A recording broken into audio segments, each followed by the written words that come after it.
අපොස සාමාන්‍ය පෙළ විෂය නිර්දේශයේ ත්‍රිකෝණමිතිය පාඩමට අදාළ දෙවෙනි පාඩම තමයි අපි සාකච්ඡා කරන්න හදන්නේ. ත්‍රිකෝණමිතියේ අපි එදා කලින් දවසේ sin cos tan අනුපාත පිළිබඳව සාකච්ඡා කරා. අද අපි භාවිතා කරන්න හදන්නේ ත්‍රිකෝණමිතික වගු තුන භාවිතා කර ගැටලු විසඳන ආකාරය. පුතාලට මේ දිස් වෙන්නේ ප්‍රකෘති sin වගුව තමයි දිස් වෙන්නේ. sin වගුවේ අපිට කෝණ සහ කලා කිසියම් අංශක ප්‍රමාණයක් සහ කලා ප්‍රමාණයක් මේ වගු භාවිතා කරලා සොයන්න පුළුවන්. අංශක ප්‍රමාණයන් 15 තීරුවේ තියෙනවා. මේ පැත්තටත් 10 20 30 40 අංශක ප්‍රමාණය තියෙනවා. මේ කලා පේලිය තමයි තාලට දිස් වෙන්නේ. එතකොට ලඝු වගු භාවිතා කරන ආකාරයටම තමයි ත්‍රිකෝණමිතික වගු භාවිතා කරන්නේ.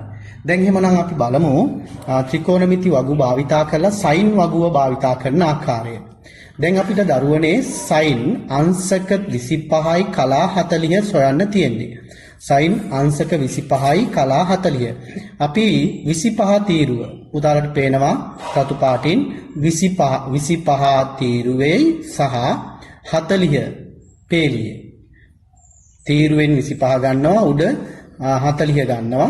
එමනම් අපිට මේ තේන්නේ sin 25යි කලා 40 අගය 0.431 පුතාලා වගුව භාවිතා කරන ආකාරය මෙතෙන්දි බලා ගන්න ඕන. ඊළඟට බලන්න sin 41යි කලා 26. sin 41යි කලා 26. 41 පේලියේ යනවා 20 ගන්නවා 26 නෑ අපි 26 ගන්න 20යි 6යි එකතු කරලා. දැන් පුතාලට පේනවා 41 20 කියලා කියන්නේ 0.666 0.4. එමනම් දැන් අපි මධ්‍යන්තර තීරුවට යනවා වගේ කලා තීරුවට ගියා. කලා තීරුවේ 6 කෙලින් තියෙනවා 13. 6 කෙලින් තියෙනවා 13. එමනම් මෙන්න මේ 13 අපි මෙතෙන්ට එකතු කරනවා. 0.666 0.4ට 1.3 එකතු කරලා අපි ගන්නවා අගය. එහෙනම් sin 41යි කලා 26 අගය 0.66617. තව අගයක් බලමු අපි. sin 23යි කලා 34. එහෙනම් දරුවනේ අපි 23 පේලියේ 30 දක්වා යනවා. 23 පේලියේ 30 දක්වා යනවා. ඔන්න තියෙනවා 0.39987. එමනම් ඊට පස්සේ මොකද කරන්නේ? කලා 4 සොයාගෙන යනවා. කලා 4 සොයාගෙන ගියාට පස්සේ කලා 4 යගේ 11යි කියලා තියෙනවා. එමනම් මේ 11 අපි එකතු කරමු. 11 එකතු කරාම දරුවන්ට එනවා උත්තරය sin 23යි කලා 34 යගේ 0.39998 කියලා. අපි තව sin අගයක් බලමු. මෙන්න දරුවනේ sin 32යි කලා 43 අගය පුතාලට එනවා 32යි 40 ගත්තට පස්සේ 0.539 9ට දරුවන් හිමින්සරේ වගුව පෙළ පොතේ ඔයාලගේ අවසාන පිටුවේ ලඝුත් එක්ක ඊළඟට තියෙන්නේ ප්‍රකෘති sin වගුව බලන්න 7 එකතු කරන්න. එකතු කරාට පස්සේ මේ අගයන් එනවා. දරුවන්ට තනියෙන් කරලා මේ අභ්‍යාස කරන්න පුළුවන්. දැන් බලමු එහෙමනම් sin 27යි 57. එහෙනම් දැන් දරුවන්ට තේරෙන්න ඕන ගන්නේ 27 50 ගන්නවා. 27 50 තියෙන්නේ 0.466යි 9 කලා 7 තීරුවේ තියෙනවා 18. මේ දෙක එකතු කරාට පස්සේ sin 27යි 57 අගය 0.46687. ඊළඟට අපි ඔන්න sin වගුව බැලුවා. ඒ වගේම ටැන්ජන වගුව ප්‍රකෘති ටැන්ජන කියලා තියෙන්නේ තුන්වෙනි වගුව පළවෙනි වගුව ලඝු ඊළඟට sin tan වගුව. මනම් පුතේ tan වගුව බලන්නේ sin වගුව බැලුව ආකාරයටමයි. අපි උදාහරණයක් බලමු. tan 33 10. tan 33 10. එහෙනම් 33 පේලියේ 10 බලන්න. 33 පේලියේ 10 තියෙන්නේ 0.6යි 5යි 3යි 6. 6යි 5යි 3යි 6. තව එකක් බලමු. tan 19යි 42. 19 පේලියේ 40 තියනවා 0.3යි 5යි 7යි 4. එහෙනම් ඊට පස්සේ අපි මේ 40 නේ බැලුවේ. කලා දෙක බලන්න. කලා දෙක තියනවා අපිට 7ක්. මෙතෙන්ට 7 එකතු කරාට පස්සේ අපිට tan 19යි කලා 42 එනවා 0.3යි 5යි 8යි 1යි කියලා. දරුවන්ට තව අපි වගුවක් බලමු. tan 27යි 38. 27 30 තියෙනවා 0.5 කලා 8 තීරුවේ තියෙනවා 30 එකතු කරාට පස්සේ 0.52යි 36. තව වගයක් බලමු අපි. tan 40යි 24. tan 40යි 24. එහෙනම් අපි බලන්නේ දරුවනේ කීයද? 40 20. 40 20 වගුව භාවිතා කරාම බැලුවට පස්සේ දරුවන්ට පේනවා 0.849 ඊට පස්සේ 40 20 නෙමේ කලා 4 බලන්න. කලා 4 20යි. එහෙනම් 20 එකතු කරාට පස්සේ tan 40 යගේ දරුවන්ට එනවා 0.851 කියලා. තවත් අගයක් බලමු අපි. tan 37යි කලා 13. බලන්න කීයද පුතේ? tan 37 10. 37 10 බලන්න. වගුව හොඳට බලන්න. 0.75යි 8යි 1. ඊට පස්සේ කීයද ගන්නෙ? 10 නේ බැලුවේ. තව කලා 3ක් තියෙනවා. 3 පේලි බැලුවොත් 14 තියෙනවා. 14 තියෙනවා. ඊට පස්සේ 14 එකතු කරාට පස්සේ 0.75යි 9යි 5.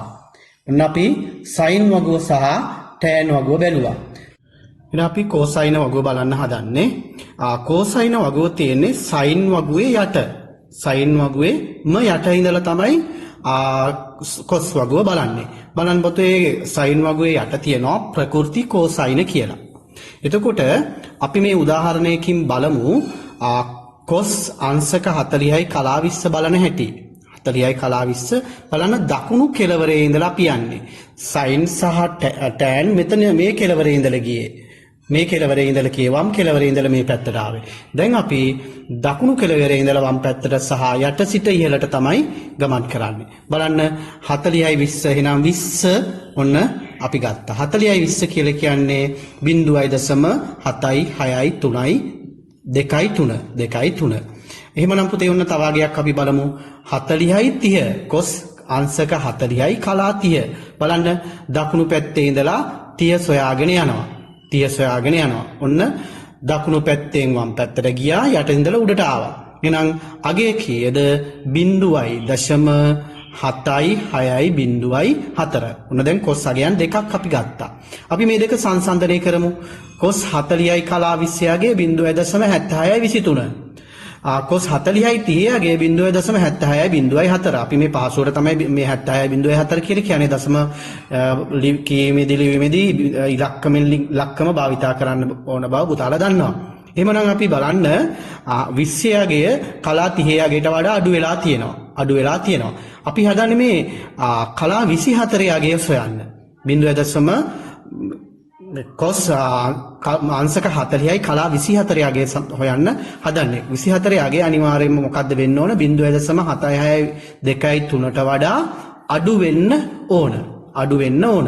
එhmenan මේකේ ක්‍රමයක් තියෙනවා, ක්‍රමවේදයක් තියෙනවා. බලන්න පුතේ අපිට 24 දැන් අපිට අංශක 40යි 20 30 40 50 වගේ ඒවා බලන්න ලේසි.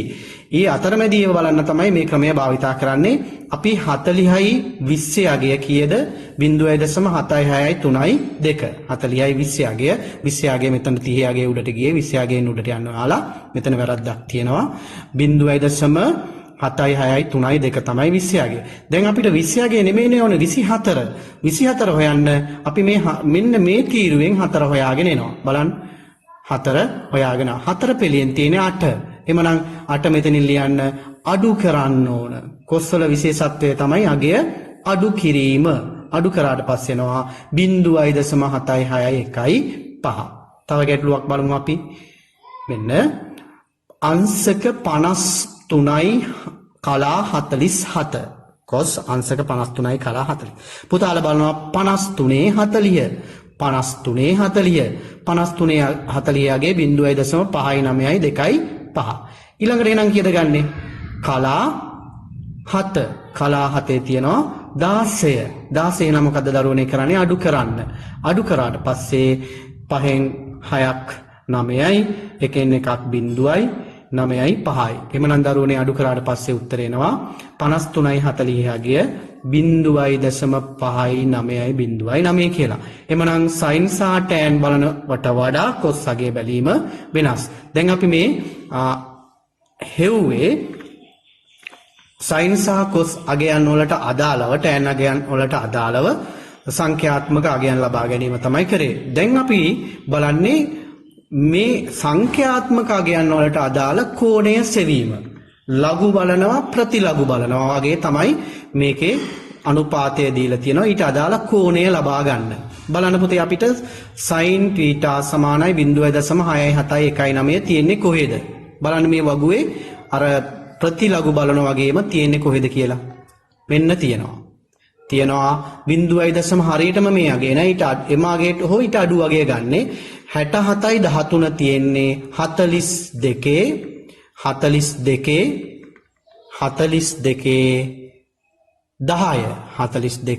10 බලන්න 42 තියෙනවා 10 ඒ තියෙන 13 අපිට ඕන 19 අපි මේක අඩු කරන්න 19න් 13ක් අඩු කරාම 6යි එහෙනම් මේ 6 හොයාගෙන යන්න ඕන අර ප්‍රතිලඝු බලනවා වගේ 6 හොයාගෙන යනවා මෙන්න 6 තියෙනවා 6 තියෙන්නේ කලා 3 6 තියෙන්නේ කලා 3 අපිට එහෙනම් මොකද්ද කරන්නේ අපේ යගේ 40යි 10ට 42යි 10ට මේ කලා 3 එකතු කරාම කෝණය එනවා 42යි කලා 13 බලන්න පුතේ අපිට අවශ්‍ය වෙලා තිබුණේ 67යි 19 19 නෑ 67යි 13 තිබුණා 67යි 19න් 67යි 13 අඩු කරාම 6ක් ඉතුරු වුණා ඒ 6 සොයාගෙන ගියාට පස්සේ 6 තිබුණේ කලා 3 එහෙනම් 42ේ 10ට මේ 3 එකතු කරාට පස්සේ 42යි 13 කියලා ආවා තව වගේක් බලමු අපි tan sin බලනවා වගේමයි 57යි 12 සොයාගෙන යමු 57යි 12 සොයාගෙන යමු 57යි 12 නෑ 56යි 96 තියෙනවා 56යි 96 තියෙන්නේ කීයද බලන්න 29 හැබැයි අපිට ඕන 12නේ 56යි 96 තමයි හොයන්න අවශ්‍ය වෙලා තිබුණේ. අපිට 16ක් අඩුයි. ඒ 16 සොයාගෙන යමු අපි දැන්. 16 සොයාගෙන යන ඕන කලා ගාන සොයන්න 15ක් තියෙනවා අපිට. 15ක් තියෙනවා 16ම තියෙන්න ඕනේ 15ක් තියෙනවා. එහෙනම් අපි 15 තියෙන්නේ කීයද 4. එහෙනම් 29යි 40ට මේ 4 එකතු කරාට පස්සේ 29යි 40ට මේ 4 එකතු කරාට පස්සේ 29යි කලා 44. ඔන්න sin සහ tan අගයන් සෙව්වා. බලන්න ඊට පස්සේ cos බීටා සමානයි 0.79යි 27. 79යි 27 කොහෙද තියෙන්නේ කියලා බලන්න. 79යි 27. අපිට ඕන 79යි 27. මෙන්න 79යි 27 නෑ 79යි 16 තියෙන්නේ. දැන් හැබැයි පුතේ බලන්න මේ පැත්ත. මතක ඇති cos වගුව බැලීමේදී දකුණු පැත්තේ තීරුව තමයි භාවිතා කරේ. බලන්න අපිට තියෙනවා 16 තියෙන්නේ කීයේදීද? මෙන්න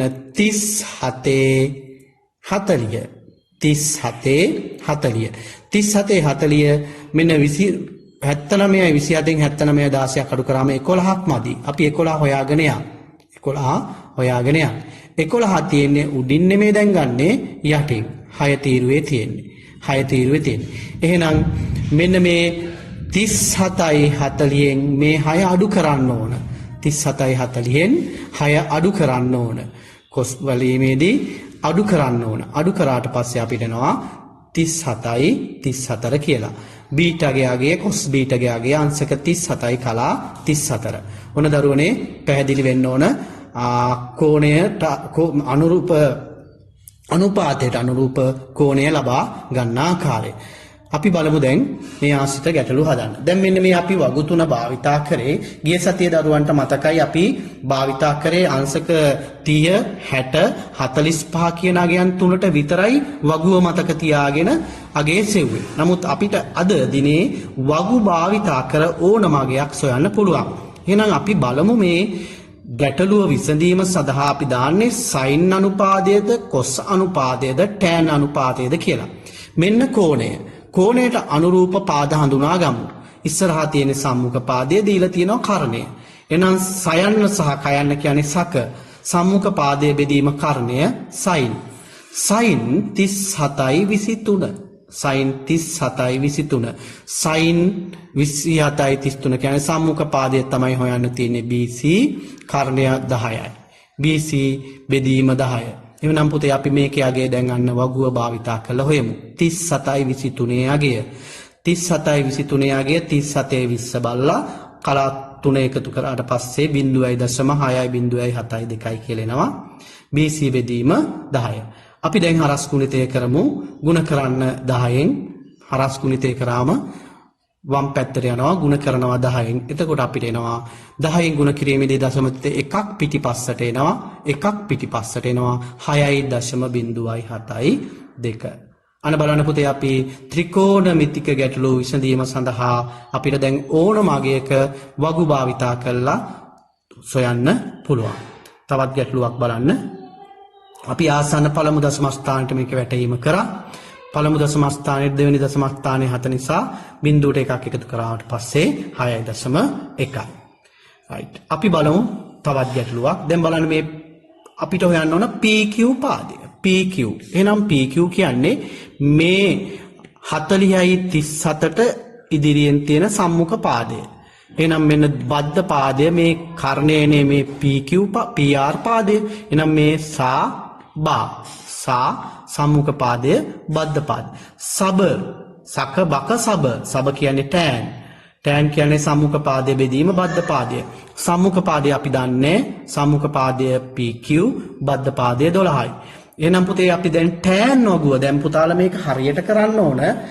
වගු මාරු වුණොත් පුතාලගේ උත්තරය ගැටලුවට විසඳුම වැරදෙනවා. ඒක නිසා හරියටම උඩ තීරුව භාවිතා කරලා ප්‍රකෘති සයිනද ටෑන්ද කියලා බලන්න ඕන වගුව බලන එකට. ඒක තමයි හරියටම නිවැරදිව කරගන්න ඕන කාරණාව. එමනම් දරුවනේ අපි 40යි 37 ටෑන් වගුවේ 40 30 බලලා කලා 7 පීරේ එකතු කරාට පස්සේ 0.8යි 5යි 7යි 6යි කියලා එනවා. දරුවන් මේ තනියෙන් මේවා බලන්න. එතකොට අපිට මේ දකුණු පැත්තේ තියෙනවා PQ බෙදීම 12 හරස් ගුණිතය කරන්න 0.8යි 5යි 7යි 6යි 12න් ගුණාට කරාට පස්සේ එනවා 10.2යි 9යි 1යි 2 කියලා. 10. මේක ආසන්න පළමු දශම ස්ථානයට වට යන්න පළමු දශම ස්ථානයේ දෙවෙනි දශම ස්ථානයේ 9 නිසා දෙකට එකක් එකතු කරලාට පස්සේ 10.3යි කියලා එනවා. 10.3යි කියලා එනවා. right. තව ගැටලුවක් අපි බලමු. දැන් අපි මේ ත්‍රිකෝණමිතික අනුපාතය sin ද cos ද tan ද දාන්නේ කියලා බලමු. මෙන්න දීලා තියෙන කෝණය කර්ණය දන්නවා. අපිට හොයන්න තියෙන්නේ xy. xy කියන්නේ මේ පාදේ. මෙන්න මේ සම්මුඛ පාදේ. එහෙනම් xy කියන්නේ බද්ධ පාදේ. අපි අකුරු දාගමු. බද්ධ පාදයේ කර්ණය. බක කියන්නේ cos. එහෙනම් cos 32.54 සමානයි බද්ධ පාදයේ බෙදීම කර්ණය බද්ධ පාදය xy කර්ණය 15යි. එහෙනම් 32.54 යටින් බලන්නේ sin වගුව යට තමයි cosine වගුව තියෙන්නේ 32.50 බලලා කලා 4 පේලිය අඩු කරන්න. එතකොට එනවා 0.8යි 9යි 7 සමානයි xy බෙදීම 15 0.8යි 9යි 9යි 7 ගුණ කරන්න 15න් පුතාලට එනවා ගුණ කරාට පස්සේ 12.5යි 9යි 5යි 5 කියලා. xy සමානයි ආසන්න පළමු දශම ස්ථානයට වැටෙුවට පස්සේ 12.6යි 12.6යි. අපි දැන් තවත් ගැටලුවක් බලමු. දැන් අර ඉස්සෙල්ල ගැටලු තුනට වඩා වෙනස් විත්‍ය පුතාලට පේනවා. අපි දැන් ඉස්සෙල්ල ගැටලු තුනේම තිබුණේ කෝණයක් සහ පාදයක් දීලා ඉතුරු පාදය සොයන්න. දැන් පාද දෙක දීලා කෝණය සොයන්න. පාද දෙක දීලා කෝණය. එහෙමනම් මෙන්න කෝණය මේ ACB කෝණය. මේ C කෝණය අනුබද්ධයෙන් 8 කියන්නේ සම්මුඛ පාදය 9 කියන්නේ බද්ධ පාදය. එහෙනම් සබ කියලා කියන්නේ tan සබ කියලා කියන්නේ tan බලමු tan C ACB සමානයි සම්මුඛ පාදය 8 බද්ධ පාදය 9. පුතාලා 8 9න් බෙදලා බලන්න 0.8 9න් බෙදුවට පස්සේ 0.8යි සමාවර්ත දශමයක් එනවා. එහෙනම් දරුවනේ යන්න අපි ප්‍රතිලඝු බැලුවා වගේ මේ tan වගුවේ මෙන්න මේ 0.888 තියෙන්නේ කොහෙද කියලා බලන්න. පුතාලට පේනවා 41 30 තීරුවේ සහ කලා 8 තීරුවේ එකතුවෙන් 41යි 38 ලැබෙනවා. මොන පුතේ බලන්න පුතේ අපි තවත් ගැටලුවක් බලමු. පාද දෙකක් දීලා තියෙනවා. n කියන කෝණය තමයි සොයන්න තියෙන්නේ. LNM කියන්නේ මෙන්න n කෝණය. ඒක අපි ඊට කියලා දාගමු. එහෙනම් n කෝණයට ඉස්සරහා තියෙන පාදයේ සම්මුඛ පාදය. අපිට ඍජු කෝණයට ඉස්සරහා තියෙන පාදයේ කර්ණය. එහෙමනම් අපි සක කියන සම්බන්ධයෙන් එන්නේ අපිට sin නිසා sin θ සමානයි සම්මුඛ පාදය 13යි බද්ධ පාදය 20යි. 13 20ෙන් බෙදන්න දරුවනේ පුතාලට එනවා 0.6යි 5යි කියලා. එහෙනම් sin වගුවේ 0.6යි 5යි 0යි ඉලක්කම් හතරක් නේ තියන්නේ. අපි අගට 0.2ක් දානවා. එතකොට 65යි 0.2 තියෙන කීයද? sin වගුවේ 40 30 කලා 3ත් එක්ක 40යි 33 කියලා එනවා. එහෙනම් මෙන්න θ කෝණය කියලා කියන්නේ n කෝණය සමානයි අංශක 30යි කලා 33යි කියලා එනවා. ඔන්න දැන් අපි විභාගයට එන්න පුළුවන් ගැටලුවක් තමයි දැන් පුතේ අපිට මේ ත්‍රිකෝණමිතික අනුපාතයේ රටා දෙකයි තියෙන්නේ. එකක් තමයි පාදය සහ කෝණය දීලා පාදයක් සෙවීම. අනිත් එක තමයි පාද දෙක දීලා කෝණය සෙවීම. මෙන්න මේ ආකාර දෙක පුළුවන් නම් දරුවන්ට වගුව භාවිතා කරන්න පුළුවන් නම් ලකුණු 10ක් ලේසියෙන්ම ගන්න පුළුවන් පාඩමක් තමයි ත්‍රිකෝණමිතිය කියලා කියන්නේ. මේක ඉතාමත්ම ලේසියෙන් ලකුණු 10ක් ගන්න පුළුවන් පාඩම. එමනම් බලන්න දරුවනේ අපිට දී ඇති දත්ත අනුව BC පාදයේ දිග සොයන්න තියෙනවා, EC පාදයේ දිග සොයන්න තියෙනවා, ඊට කෝණය සොයන්න තියෙනවා. අපි AC පාදයේ මෙතන තියෙන නිසා ඒ කොටස මෙන්න AC තියෙන ත්‍රිකෝණය ඒ ත්‍රිකෝණය වෙන් කරගත්තට පස්සේ මේ 14යි මේ කෝණය අනුසාරයෙන් අපිට සොයන්න පුළුවන්. අපි එහෙනම් මේ ත්‍රිකෝණය වෙන් කරගෙන බලමු. මෙන්න AC පාදයේ දිග සොයන්න අපි කෝණයට ඉස්සරහින් තියෙන පාදයේ සම්මුඛ පාදයේ ඍජු කෝණයට ඉස්සරහින් තියෙන කර්ණය. එමනම් දැන් අපි ඉස්සෙල්ලා හැදුවා වගේ සම්මුඛ පාදයේ බෙදීම කර්ණය කියලා කියන්නේ sin 42.25 සමානයි සම්මුඛ පාදයේ AC දන්නේ කර්ණය 14යි. එමනම් 42.25 sin වගුවෙන් සොයාගන්න 0.674.5 14 ගුණ කරාට පස්සේ උත්තරේ එනවා දරුවන්ට AC පාදයේ සමානයි 9.443.0. ආසන්න පළමු දශම ස්ථානයට වට යන්න කිව්ව නිසා 9.4යි. 9.4යි. බලන්න අපි සංයුක්ත රූප සටහනේ අදාළ කොටස වෙන් කරගත්තා. දෙවෙනි කොටස බලන්න. EC සොයන්න. පුතාලා සම්පූර්ණ රූප සටහනේ බලන්න මේ ත්‍රිකෝණය මේ පැත්තට එනවා. අපි AC හෙව්වා. AC දැන් 9.4යි කියලා හොයාගෙන තියෙන්නේ. මෙන්න AE කීයද? 4යි. එහෙනම් EC හොයන්න 9.4න් මේ 4 අයින් කරන්න. 9.4න් 4 අයින් කරන්න. 9.4 අපි හොයාගත්තා. 4 අයින් කරාට පස්සේ දරුවන්ට එනවා 5.4යි කියලා. 5.4යි. දැන් ඊළඟට තුන්වෙනි කොටස කියන්නේ පුතාලට θ කෝණය සොයන්න. මෙන්න මේ ත්‍රිකෝණය අනුසාරයෙන් දැන් අපි EC හෙව්වා. 5.4යි. 12යි. මේ පාදය දන්නවා සම්මුඛ පාදය මේ කර්ණය මේ බද්ධ පාදය. එහෙනම් සම්මුඛ පාදයේ කෝණයට ඉස්සරහා පාදය සම්මුඛ පාදය බලන්න සම්මුඛ පාදය බද්ධ පාදය. සබ කියන්නේ tan θ සමානයි සම්මුඛ පාදයේ 5.4යි බද්ධ පාදයේ 12යි 5.4 12න් බෙදන්න. බෙදුවට පස්සේ 0.4යි 5 ඉලක්කම් 4ක් බවට පත් කරගන්න 0.4යි 5යි බිඳුව tan වගුවේ බලන්න 0.4යි 5යි බිඳුව කොහෙද තියෙන්නේ කියලා දරුවන්ට පේනවා අංශක 24යි කලා 14 24යි 10 සහ කලා 4 එකතු වුණාට පස්සේ 24යි 14 කියලා එනවා. මේ ආකාරයට පුතේ සංයුක්ත රූපයක් දුන්නට පස්සේ අපිට අදාළ කොටස් වෙන් කරගෙන ගැටලුව පියවරෙන් පියවර හදන්න පුළුවන්. අපි බලමු තවත් ගැටලුවක්. මෙන්න පුතාලට පේනවා PQ දිග ආසන්න වශයෙන් සොයන්න. S කෝණයේ අගය සොයන්න. බලන්න පුතේ විභාගයට දෙන්න පුළුවන් ගැටලුවක් මේ.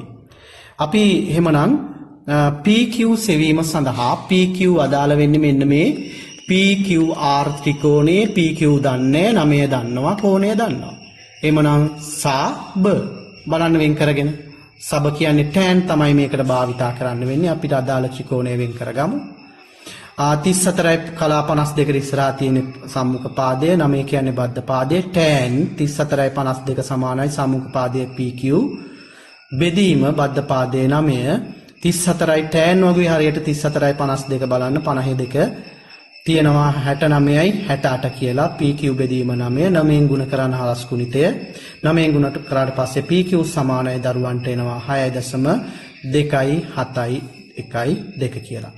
එහෙනම් දරුවනේ ආසන්න පළමු දශම ස්ථාන දෙකකට අපි මේක වැටීම කරනවා 6.2යි 7යි කියලා.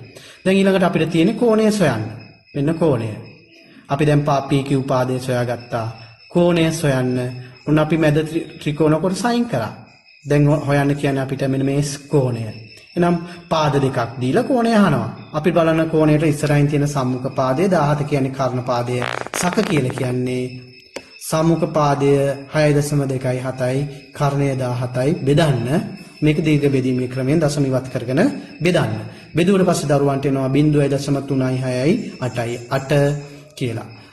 එහෙමනම් මේක තියෙන්නේ කොහෙද කියලා බලන්න සයින් වගුවේ අංශක 21 කලා 30 සහ 8 තියෙනවා. එහෙනම් පිළිතුර ලැබෙනවා දරුවනේ මේ කෝණයගේ අංශක 21යි කලා 38 කියලා. මෙන්න මේ ආකාරයට අපිට දරුවන්ට පුළුවන් ත්‍රිකෝණමිතිය ආශ්‍රිත ගැටලු විසඳීම සඳහා sin cos tan කියන ත්‍රිකෝණමිතික අනුපාතයන් සහ වගු තුන භාවිතා කරලා අපොස සාමාන්‍ය පෙළ විභාගයේ ඉලක්කගත ලකුණු 10ක් ලබා ගැනීමට මේ පාඩම උතාල නැවත පුනරීක්ෂණය කරමින් භාවිතා කරන්න මේ අවස්ථාවේදී අපි නැවතත් පාඩමකින් හමු වෙනවා. මම සමන්ත මීගහවත්ත.